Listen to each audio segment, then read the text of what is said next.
हमें किसी भी कंपनी में इन्वेस्टमेंट करने से पहले उस कंपनी का एनालिसिस ज़रूर करना चाहिए और किसी भी कंपनी का एनालिसिस करने के लिए हमें उस कंपनी के फाइनेंशियल स्टेटमेंट्स को समझना बहुत ही ज़रूरी है। फाइनेंशियल स्टेटमेंट्स मेनली 3 तरह के होते हैं, जिन्हें बैलेंस शीट, इनकम स्टेटमेंट और कैश फ्लो स्टेटमेंट कहा जाता है। और अभी हम इस वीडियो में बैलेंस शीट के बारे में जानेंगे। हम जानेंगे कि बैलेंस शीट क्या होता है, इसे बैलेंस शीट क्यों कहा जाता है और इसमें कंपनी से रिलेटेड क्या क्या इन्फॉर्मेशन होती है। साथ ही वीडियो के आखिर में हम देंगे आपको एक छोटा सा टास्क इसी वीडियो के बेसिस पर, ताकि आपको इस वीडियो का कंटेंट और अच्छे से समझ आ सके। इसलिए आप इस वीडियो को ध्यान से पूरा जरूर देखें। दोस्तों, बैलेंस शीट एक फाइनेंशियल स्टेटमेंट है जिसे हर एक कंपनी फाइनेंशियल ईयर के एंड होने पर बनाती है और कंपनियां इसे मेनली अपने एनुअल रिपोर्ट में शो करती है। बैलेंस शीट हमें एक कंपनी के 3 चीजों के बारे में जानकारी देता है। पहला है एसेट्स, यानी कि कंपनी के पास क्या क्या इकोनॉमिक वैल्यू वाली चीजें हैं।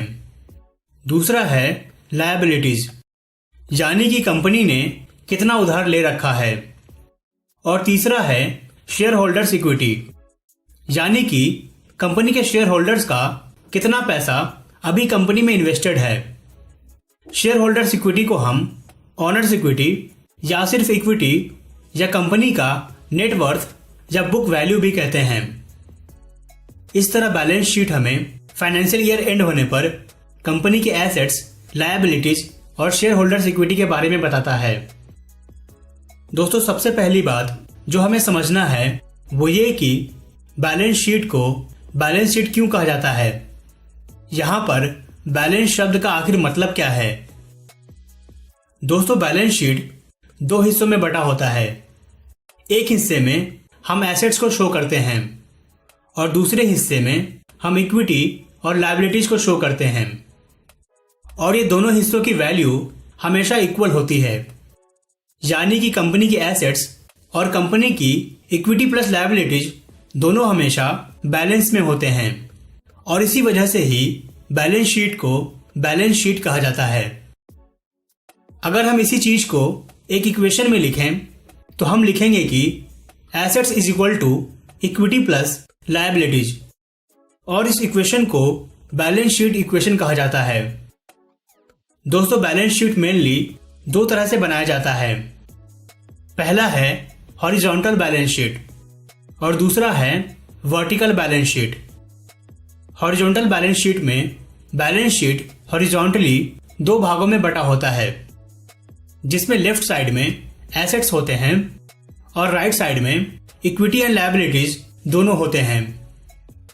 वहीं वर्टिकल बैलेंस शीट में बैलेंस शीट वर्टिकली 2 भागों में बटा होता है। पहले भाग में जनरली एसेट्स होते हैं और उसके नीचे दूसरे भाग में इक्विटी एंड लायबिलिटीज दोनों होते हैं। और लगभग सारी कंपनियां वर्टिकल बैलेंस शीट ही बनाती हैं। आइए अब हम एसेट्स, लायबिलिटीज और इक्विटी तीनों साइड्स को अच्छे से समझते हैं। दोस्तों, बैलेंस शीट के एसेट साइड में कंपनियां अपने टोटल एसेट्स को 2 भागों में बांटकर दिखाती है। पहले को करंट एसेट्स और दूसरे को नॉन करंट एसेट्स या लॉन्ग टर्म एसेट्स भी कहा जाता है। करंट एसेट्स में वो सारे एसेट्स आते हैं जिसे कंपनी 1 साल के अंदर यूज कर लेगी या कैश में बदल देगी, जैसे cash and cash equivalents, short term investments, inventory, accounts receivables etcetera. वहीं नॉन करंट एसेट्स में वो सारे एसेट्स आते हैं जिसे कंपनी 1 साल से ज़्यादा टाइम तक यूज करती रहेगी, जैसे land, buildings, factories, equipments, long term investments etcetera. और इन दोनों तरह के एसेट्स को ऐड करके कंपनियां अपने टोटल एसेट्स को शो करती हैं। दोस्तों, बैलेंस शीट के इक्विटी और लायबिलिटीज साइड में कंपनियां जनरली पहले लायबिलिटीज को शो करती हैं और फिर इक्विटी को। कंपनियां अपने टोटल लायबिलिटीज को भी एसेट्स की तरह 2 भागों में बांटकर दिखाती है। पहला करंट लायबिलिटीज और दूसरा नॉन करंट लायबिलिटीज, या जिसे लॉन्ग टर्म लायबिलिटीज भी कहा जाता है। करंट लायबिलिटीज में वो सारी लायबिलिटीज आती हैं जिसे कंपनी को 1 साल के अंदर चुकाना होता है, जैसे short term loans, accounts payables etcetera.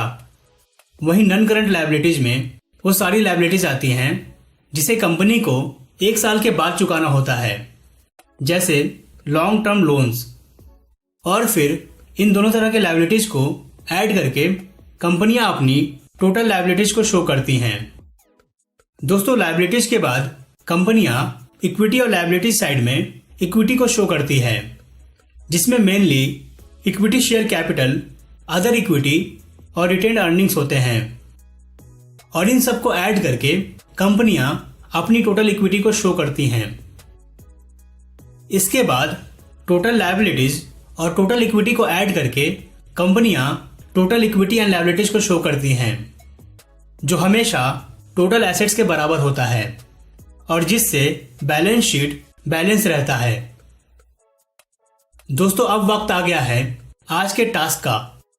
आज का टास्क ये है कि आपको इस वीडियो पर कमेंट करके बताना है कि एमआरएफ लिमिटेड के साल 2020 के एनुअल रिपोर्ट में टोटल एसेट्स कितने थे।